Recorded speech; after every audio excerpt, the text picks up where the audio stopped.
Hola, mi nombre es Ángel Uriel Reina Martínez y hoy voy a hablar sobre mi PIA, que es del tema de Mycobacterium tuberculosis. Bueno, voy a hacer una lectura del caso clínico y dice que es un masculino de 40 años con antecedentes de alcoholismo y uso de drogas. Es llevado por su esposa a urgencias por la madrugada por calentura y tos con flema y sangre. La esposa refiere que el paciente inició con tos hace un mes y fiebre intermitente desde hace 10 días. También observó que ha bajado de peso. En la exploración física, la temperatura fue de 39 grados. También se encontró al paciente con sudoración nocturna, esputo hemoptoico, que básicamente serían flemas con sangre. En el examen se realizó un cultivo de esputo y en la microscopía se detectaron bacilos ácido alcohol resistentes. Aquí lo más importante del caso clínico, pues serían los antecedentes de la persona. Eso se explica un poco mejor en epidemiología. Y también los signos y síntomas son lo más clave de tuberculosis. Aquí puse unas imágenes para ejemplificarlo mejor. Los pacientes con tuberculosis refieren que cuando se despiertan se encuentran totalmente empapados de sudor. Entonces, a eso se le conoce como sudoración nocturna. También estos pacientes van a producir lo que es el esputo hemoptoico, que como lo dije antes, serían flemas con sangre. En la imagen de acá se ve una persona que ha bajado considerablemente de peso. Esto es muy característico de los pacientes con tuberculosis, que bajan de peso sin una causa aparente. Y a esto también se le conoce como caquexia.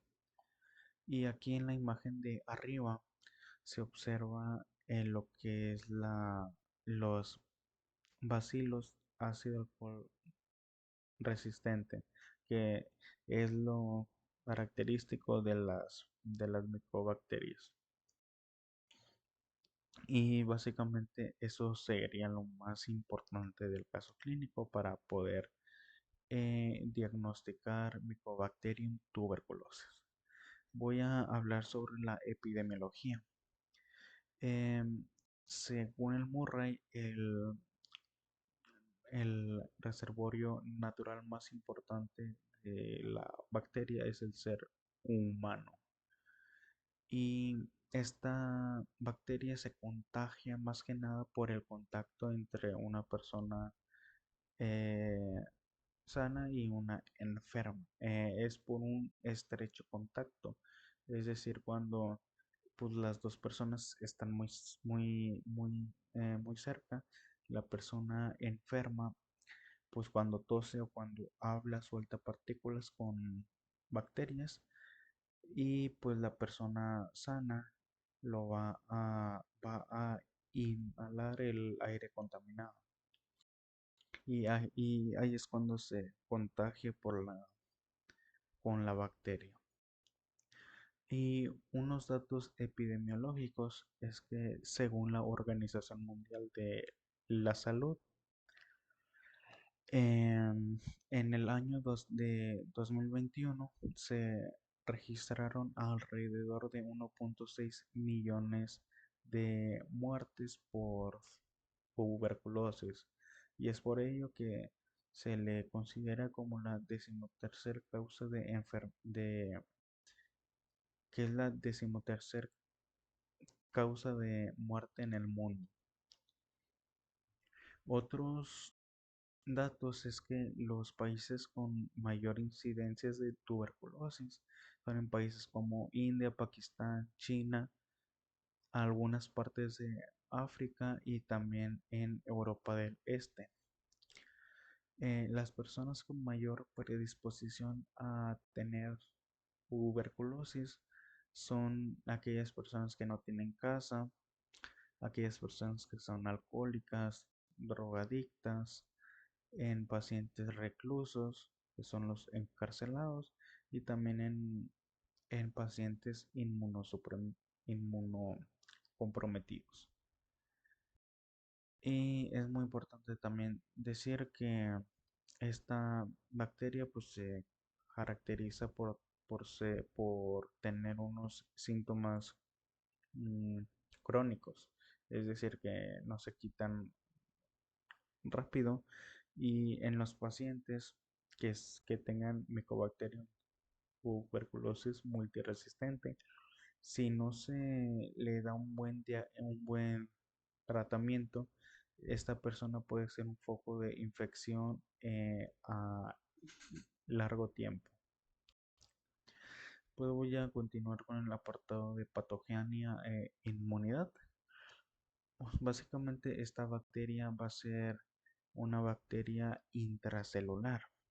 Cuando se mete a los alveolos y cuando la fagocitan los macrófagos alveolares, em, a diferencia de otras bacterias, esta bacteria hace un mecanismo muy llamativo, que es en el que va a impedir la unión del fagosoma con el lisosoma. El fagosoma es la vesícula que tiene la bacteria y el lisosoma es el organelo que tiene las cosas para destruirla. Entonces, esto inhibe la fusión de estas dos estructuras, pero por su parte el macrófago también hace una respuesta inmune. Él va a secretar citocinas de interleucina 12 y factor eh, humoral alfa, que estos van a promover que los linfocitos T se conviertan en linfocitos T cooperadores y que a su vez estos linfocitos T cooperadores liberen el interferón gamma, que este se va a encargar de unir el fagosoma con el lisosoma para formar el fagolisosoma y así poder destruir a la bacteria.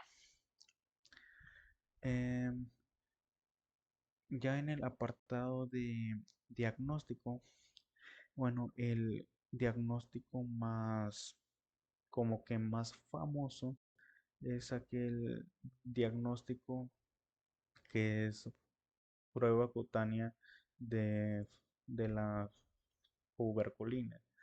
Su fundamento es de que les van a inyectar en la dermis unos antígenos de, de la tuberculosis y si en 48 horas reacciona con un efecto llamado indurización, que básicamente se pone dura la piel, eso significa que va a ser positivo a a la prueba. Y como ventajas es que su costo es bajo y también es muy fácil de realizar esa prueba. Otras pruebas sería la microscopía, que aquí básicamente se van a detectar que son bacilos ácido alcohol resistentes y como ventajas es que es una muy rápida, es una es un diagnóstico muy rápido de tuberculosis. Y otro sería el cultivo a base de fluidos eh, pulmonares como el esputo. Pero lo malo o la desventaja de este diagnóstico es que las bacterias se tardan muchísimo en crecer. Es una desventaja que tiene el cultivo. En la parte de prevención, pues va a haber lo que es la inmunoprofilaxis. Se les va a inyectar em, unas cosas de lo que, de lo que es el Mycobacterium bovis, que es una, que sí que es una bacteria del género Mycobacterium. Y esto se les aplica a la gente joven y se han reportado que sí es muy buena para la prevención de la tuberculosis, ya que sí bajan muchísimos, muchísimo los, los datos de tuberculosis. Y también como prevención, pues básicamente sería informar pues a la gente que tenga tuberculosis de ser más cuidadosos con sus al, al momento sí, de toser para que no contagie a más personas. Y ya por último, voy a hablar sobre el diagnóstico diferencial que tiene Mycobacterium tuberculosis, que yo puse como ejemplo de Streptococcus pneumoniae. Streptococcus pneumoniae tiene un caso de neumonía muy parecida a lo que hace Mycobacterium tuberculosis. Neumonía hace básicamente que tiene esputo hemoptoico, también que tiene fiebre, tiene fatiga, que eso también se comenta en tuberculosis. Y aquí el diagnóstico diferencial o cómo lo vamos a poder diferenciar es más que nada en la microscopía. En la microscopía de Streptococcus pneumoniae van a ser Diplococcus gram positivos, mientras que de tuberculosis van a ser eh, bacilos ácido alcohol resistentes. Y esto es todo del PIB. Gracias.